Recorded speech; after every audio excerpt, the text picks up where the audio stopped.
আমরা যদি সবাই মিলে কাজ করে মানুষদেরকে সেবা দিতে পারি, যদি মানুষদের লাভ হয় আমাদের থেকে, এটাই আমাদের চাওয়া পাওয়া, আর কিছু না। এখন যেহেতু আমি ইন্টার্নশিপ করছি, আমার প্রায় 6 থেকে 7 দিনই ডিউটি থাকে। এই শুক্রবার আসলে আমার ছিল না বলেই আমি করতে পেরেছি। আমরা চেষ্টা করব যখনই আমি ছুটি পাই, আমি আমার আরেক টিম অ্যারেঞ্জ করে এখানে এনে আরও বড় বড় ক্যাম্প করব, আরও বড় বড় স্পেশালিস্টরা আসবেন, এবং যে ডিপার্টমেন্ট এখন যে ডিপার্টমেন্ট আছে আরও সুপার স্পেশালাইজ করে আমরা কিছু ক্যাম্প করব।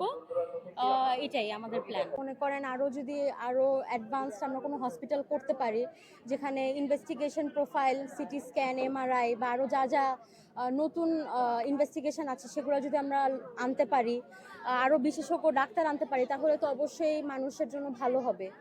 এবং আমি তো এখন ইন্টার্নশিপ করছি। আজকে আমি আরও যে স্পেশালিস্ট আছে ওনাদের সুপারভিশনে হচ্ছে ট্রিটমেন্টগুলো দিব, কিন্তু ওনাদের সুপারভিশনে যখন আমি আরও স্পেশালাইজ করব, তখন ইনশাল্লাহ আমি নিজেও যে স্পেশালিটির উপরেই করি না কেন, ওই স্পেশালিটিতে মানুষকে ট্রিটমেন্ট করতে পারবো।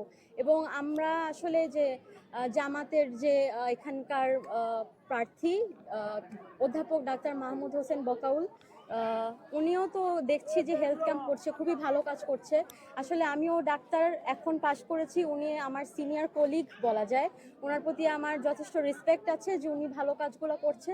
আমরা আসলে একটা টিম, আমরা ডাক্তার যেখানেই হোক, যে দলই করি না কেন, আমি তো কোনো দল করি না, কিন্তু আমার বাবা যেহেতু বিএনপি করে, দলের বিষয়টা আসলে শিক্ষা বা স্বাস্থ্য সেবার মধ্যে পড়ে না।